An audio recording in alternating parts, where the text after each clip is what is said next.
perkenalkan, saya Rafika Agustina, NIM 2014050025 dari Fakultas Tarbiyah dan Keguruan, Prodi Tadris Bahasa Inggris, Universitas Islam Negeri Imam Bonjol Padang. Baiklah, saya akan mempresentasikan materi dari mata kuliah kewarganegaraan dengan dosen pembimbing Ibu Hajah Wahyuli Liuzen SE MPD dengan judul materi yaitu aspek-aspek wawasan Nusantara. Yang pertama yaitu aspek falsafah Pancasila. Pancasila adalah dasar negara Indonesia, dan dalam Pancasila terdapat nilai-nilai yang menjadi acuan dari wawasan Nusantara. Sebagaimana kita tahu bahwa bangsa Indonesia menjadikan nilai-nilai Pancasila sebagai landasan hidup dan pola dasar dalam kehidupan bermasyarakat, berbangsa, dan bernegara. Nilai-nilai yang harus dilaksanakan dalam kehidupan sehari-hari yaitu pertama, hak asasi manusia. Hakikat penghormatan dan pelindungan terhadap hak asasi manusia dalam menjaga keselamatan manusia secara utuh melalui keseimbangan antara hak dan kewajiban, serta keseimbangan antara kepentingan pribadi dengan kepentingan umum. Jadi, dalam memenuhi dan menuntut hak tidak terlepas dari pemenuhan kewajiban yang harus dilaksanakan. Tidak hanya menuntut hak, akan tetapi kita juga harus melaksanakan kewajiban-kewajiban kita terlebih dahulu. Nilai yang kedua yaitu mementingkan kepentingan umum di atas kepentingan pribadi atau kelompok. Menurut saya, sikap kita sebagai warga Indonesia dalam hal ini, kita harus lebih memprioritaskan kepentingan bersama daripada kepentingan pribadi. Sebagaimana kita tahu, jika kita mementingkan kepentingan pribadi, yang diuntungkan hanya diri kita sendiri.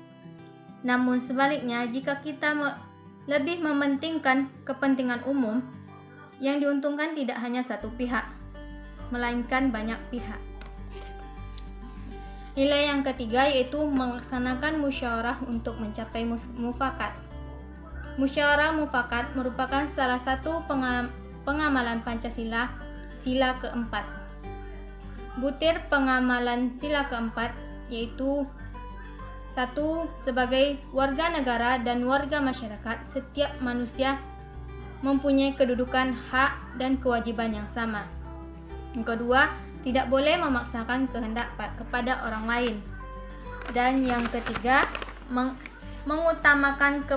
mengutamakan musyawarah dalam mengambil keputusan untuk kepentingan bersama.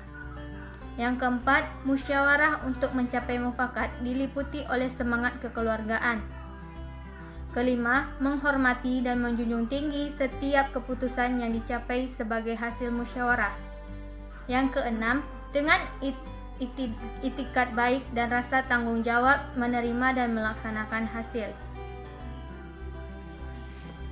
Yang ketujuh, di dalam musyawarah diutamakan kepentingan bersama di atas kepentingan pribadi atau golongan.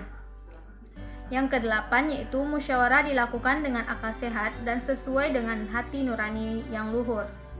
Kesembilan, keputusan yang diambil harus dapat dipertanggungjawabkan secara moral kepada Tuhan Yang Maha Esa, menjunjung tinggi harkat dan martabat manusia, nilai-nilai kebenaran dan keadilan, mengutamakan persatuan dan kesatuan demi kepentingan bersama.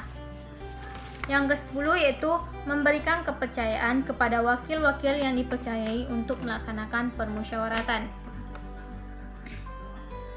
Baiklah, aspek yang kedua yaitu aspek kewilayahan Nusantara.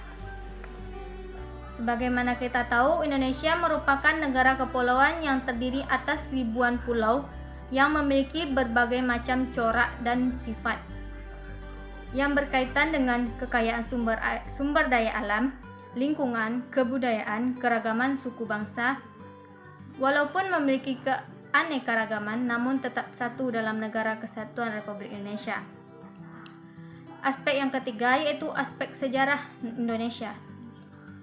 Terbentuknya NKRI melalui proses yang panjang dan sulit. Penjajahan dan penderitaan yang dirasakan rakyat Indonesia terdahulu tentu tidak ingin pula kita rasakan pada saat ini. Pemahaman tentang sejarah Indonesia ini harus diberikan kepada seluruh warga negara agar tidak terjadi perpecahan. Dari sejarah Indonesia, kita bisa belajar betapa sulitnya mendapatkan kemerdekaan dengan mengorbankan jiwa dan raga. Jadi, tugas yang harus diemban oleh seluruh lapisan masyarakat dan bangsa Indonesia adalah mempertahankan dan menjaga keutuhan wilayah NKRI. Aspek yang keempat yaitu aspek sosial budaya. Indonesia memiliki ratusan suku bangsa dan ragam budaya, bahasa, adat istiadat, dan agama yang berbeda-beda. Hal ini dapat berpotensi menimbulkan konflik. Itulah sebabnya mengapa masyarakat harus memahami wawasan tentang Nusantara dan menjadikan sebagai pedoman dalam hubungan interaksi dalam bermasyarakat dan bernegara. Dengan demikian, masyarakat bisa tahu kalau misalkan dari perbedaan itulah yang menyatukan kita. Cukup sekian materi dari saya, terlebih dan terkurang saya mohon maaf. Assalamualaikum warahmatullahi wabarakatuh.